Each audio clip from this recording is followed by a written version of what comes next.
Welcome to Fungicide's Cup of Joe. On this episode, Ben shares slides from a Brandt presentation on soybean yield by planting date, as well as seed size, weight, and count. A link to watch this presentation is below. We discuss how late planted beans like double crop soybeans respond to different fertility levels. And Ben shares data from fungicide trials at the University of Wisconsin. Hi, this is Joe Merschman. Welcome to Fungicide's Cup of Joe. Today we have Ben, Dylan, and Lynn. And Ben, you've got some interesting information today. Yeah, came across a video highlighting some of the things we learned when we went over and did a Brandt tour over the summer that we had here. Brandts are located in Illinois, over by Springfield, right? Yep. Big, respected family organization that is in fertilizer business and nutrients and much, much more worldwide. Exactly. So they do an awesome job with some of their testing on some of their products. We've talked about them in the past. One of their key research leads, his name is Dr. Marcus Loman, and he was putting on a University of Illinois talk late December. And this is a video, and it's linked in the description of the video if you guys wanted to watch this video yourself. But it's actually interesting.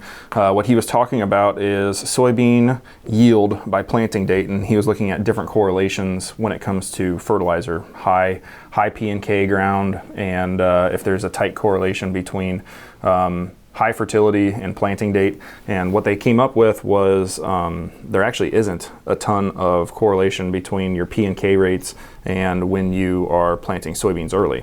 But that actually changes when we look at soybean yield planting date when it is later planted. So a May 15th planted date versus an April 15th planting date, there's actually a very tight correlation when it comes to planting late with your soybeans and that fertility level of that ground. And you kind of wonder, you kind of think that would kind of seem it kind of would seem backwards, because if you think about it, when you're planting soybeans early, you have a higher yield potential. It's going to take more fertilizer for that soybean to uptake, for it to give you that higher yield, because you're removing more P and K out of the ground. So therefore, you would think the higher rates would give you higher yield levels.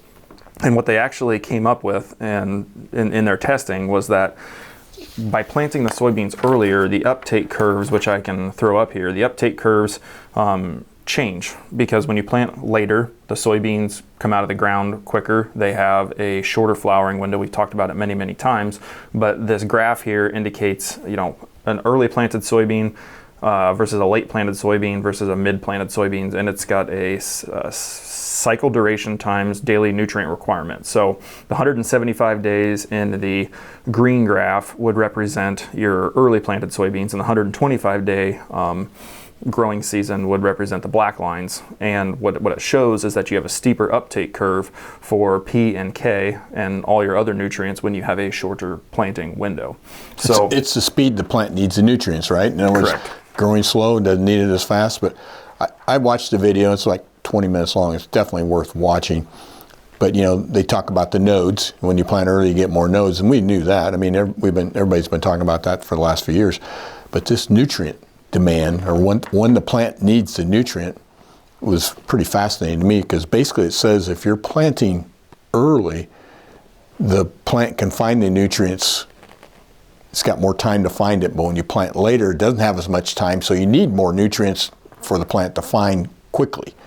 So it's kind of weird that planting early, you get more nodes, you have more yield potential, and if your fertilizer density out there in the field is not as much as you would like, the plant still finds it because it's growing slower. Correct. Is that kind of a quick summary? Yeah, exactly. It has more days in the flowering period. It has more days for the fill period.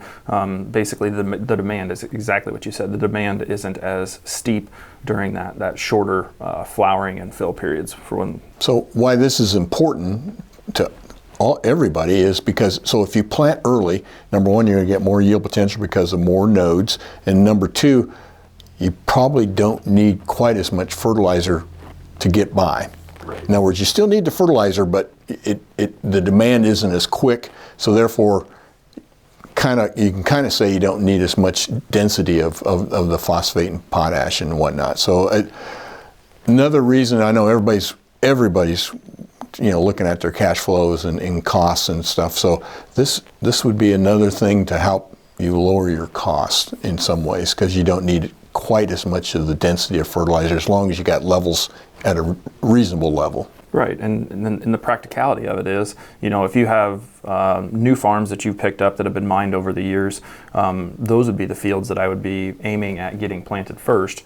And something that you've had over a while, or has had lots of livestock manure, or has very, very high P saturation, K saturation, those are the fields that if you get into a rainy spell, those are the ones that have the potential to yield as well as your first planted stuff, because you have the higher nutrition, and you have a little bit better opportunity in those fields. So it definitely has some practicality on which fields need to be planted first, which fields you can potentially wait through the rainy spell season and get into that May 15th planting timing.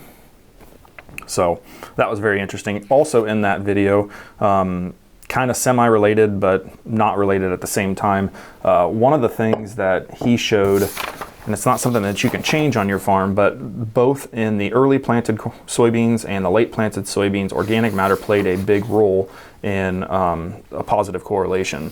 And they did a little bit more studying into that, and what they're finding is that seed size, I have some different charts here. I don't have the right one. The seed size and seed count aren't necessarily highly correlated to your planting date. And seed size specifically, when we talked about the Alex Harrell and how he was increasing the weight of the seed, mainly through like late season applications, keeping the soybean plant alive longer, foliar feeding later. You might say who that gentleman is. Yep, Alex Harrell is the two-time national soybean yield contest winner at 212 bushel an acre and 220 something bushel an acre. Yeah, world record holder on the soybean side. Right. What he was doing is he was keeping his seed size bigger, or he was keeping the plant alive longer, feeding the plant later in the season, and achieving those unbelievably high yields.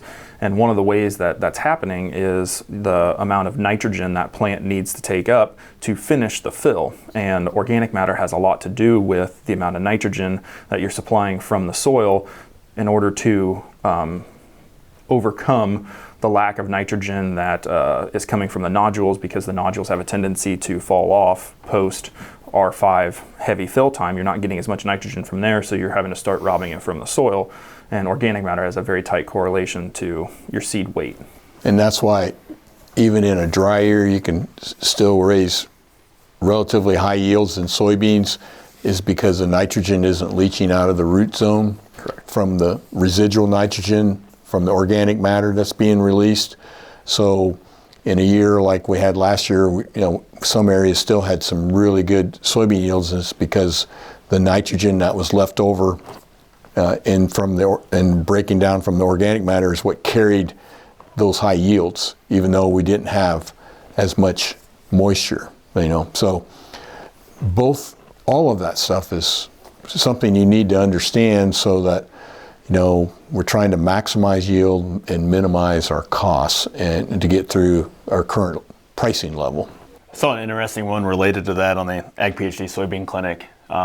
Brian was talking about his seed weight and how the manipulation, if you take that seed weight back down to what farmers like to plant their seed weight as, the 212 bushel corn or beans, at a 25 to 2,700 seeds per pound, that takes that yield down to 122. So that's just how almost 80 bushel change just in manipulating the seed weight alone, if you take that conversion back to what would be standard, I guess, industry standard seed size. So to your point, an extremely influential weight change on that beans, and that conversion leads to a higher yield. Right, and that's by manipulating the plant later in season to keep the plant alive longer in order to maximize the fill.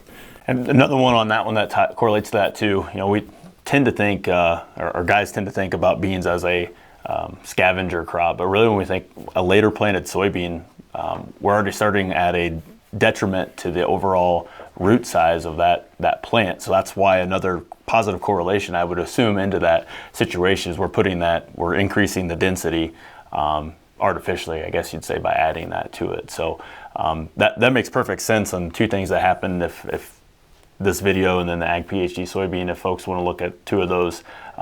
We're starting to see a lot of parallels in research with different folks, and it's pretty exciting because when there's correlation and parallels, it means that there's sound data and we can make management changes that provide a positive ROI. I guess the moral of the story is get your planters ready now. Be ready to plant as soon as the ground is fit, which the ideal time for most of our marketing area is around April 15th. You want to be ready to go. And that will be your first step to higher yields. And you can manage some things afterwards, but if you don't get the crop in, you're already starting at a deficit for yield potential. Yeah, and with this too, we kind of talked about it before filming, but when we're pushing the double crop and the wheat lines early, and if we're trying to push for the goal 50 bushel double crop beans or something of that nature, we're already behind the 8 ball on that. So if we're later half of June or early July, based on just the year that the wheat comes off, it's something to keep in mind if we want to push the potash sulfur to get it going and to keep hanging on through the whole year. Yeah, a lot of guys treat the double crop soybeans like they're kind of like the bastard crop. You just get what you get off of them. Yeah. But the redheaded stepchild. The true scavenger. True scavenger, correct. But I think you are absolutely correct. I think by paying attention to what the soybeans are actually taking off from a yield perspective and making sure that you have adequate P and K levels. I mean, a lot of these fields are fields that have manured history and things like that, but I would be targeting those acres. The higher fertility acres is definitely going to help make sure that these double crop soybeans have adequate nutrition because they have a very tight window to build yield. Yeah, less variability soils that one day you could have a crop and in a week you'd be all burnt up on the sand hills or something. So right. And we're not that many weeks away from putting that first spring nitrogen on wheat too. Yep. I mean, in other words, you got to be ready for that too, because that's important to encourage tillering, and tillering every tiller is ahead. So I'm just thinking about this now, but the customer that locally that had the highest yielding double crops, that would have been a field of manure history. It would have had years of hog manure applied to that field, and I think he pulled off 53 or 54 bushel per acre, and maybe that's why his beans yielded the way they did, because they had a lot of fertility there. Yeah, they're growing fast, right? Yeah, the timing too. When we're planting our double crop, we're in our heat portion of our season, so we're getting a lot of that organic breakdown, and that's they're probably the quote unquote textbook conversion in organic matter may or may not be mathematically accurate with them. They're probably on the higher end. And the last 2 years, for sure, we've had adequate rainfall with a good amount of heat. That's a perfect prescription when it comes to that. Right. Back again, having that nice feeding the soil and having that nice bank there, regardless of crop and regardless of the situation, gives you a nice flexibility. Safety blanket there. Because obviously we know with corn, that's extremely important for high yields, and then beans will give you the potential for some planting flexibility there as well. Do we want to say anything about, we made our prediction issues, our prediction episode was last week, and of course Monday they pulled the rug out from under us, as far as the crop or the production report. I still think we have a long season left in the marketing year. It's back to what my father-in-law had told me in years past, that don't make irrational crop decisions based off of irrational information on a season that we haven't even planted the crop yet. So by that, we don't know what August prices are going to look like. We don't know what September prices are going to look like. We have a good indication, but we're one black swan event, a Ukraine crisis, or Russia, Ukraine not getting along again, South American flood or drought. There's a lot of variables between the time that we're paying for seed right now to putting it in the ground to actually harvesting it and converting it into cash. Because it could be February, a year from now on what you're buying before you get it marketed. So there's just a ton of time. The law of averages probably show that sticking to your rotation is the correct move. I know there's some folks that feel like there's some I don't want to say desperation plays, but they need to make sure that their cash flows are adequate, and I understand that. But for the folks that maybe feel like they have a safety umbrella, I just don't feel like we need to chase the soybean acres right now in the month of January based off of some information that, depending on who you talk to, may or may not be flawed, but it's the information that was provided. So there's an old rule of thumb: don't buck the Board of Trade. In other words, if you think you're smarter than the Board of Trade, they'll eventually get you. But the numbers are the numbers, so we have to work with those numbers. And like I agree with you, Lynn, we got a long way to go. And the cure for low prices is low prices. So we're going to create demand at these levels, and when we create demand, that's going to be our salvation. The next big thing coming up is the fuel, the biofuel mandate, whatever it is. Doesn't look like the administration is going to help us there too much, but we need biofuels to create some demand, ethanol and soy diesel to create some demand for our crop. And some of the long-term reports are that we may be in this level for a while. I remember what Chad Hart said 4 years ago, the Iowa State economist. He said when we hit the high 4 years ago for price, he says, we're going back to normal farming and slowly going back to normal farming. And he said normal farming's break even. And we don't like to hear that, but the reality of it is that's where we're at right now. 100%. Anything else to talk about today? I'm not going to spend a ton of time on this, but University of Wisconsin released some of their fungicide trials. So they have two different sets of data on white mold at two different locations, essentially. A couple of the products that I hadn't recognized or hadn't had a ton of experience with or recommended to growers. There's a Propulse by Bayer that had a very nice, nothing statistically significant from the untreated check, but from just a pure yield volume standpoint, Propulse had a 10 bushel yield advantage, and Viatitude from Corteva was another one that had a 14 bushel yield advantage. In one of the scenarios, in the other location, everything was about the same for your typical tops and dome marks, Enduras. One of the interesting things on this Endura is they applied Endura at R3 based on they have a white mold modeling agent. It's not an agency, a white mold modeling app, and that actually had a really nice return on investment when paying attention to the model and applying your Endura at the time the model suggested it to happen. It was one of the highest yielding things in the study here. Which is good, because you need high yields to pay for an Endura application. That's absolutely correct. That's one of the expensive products there.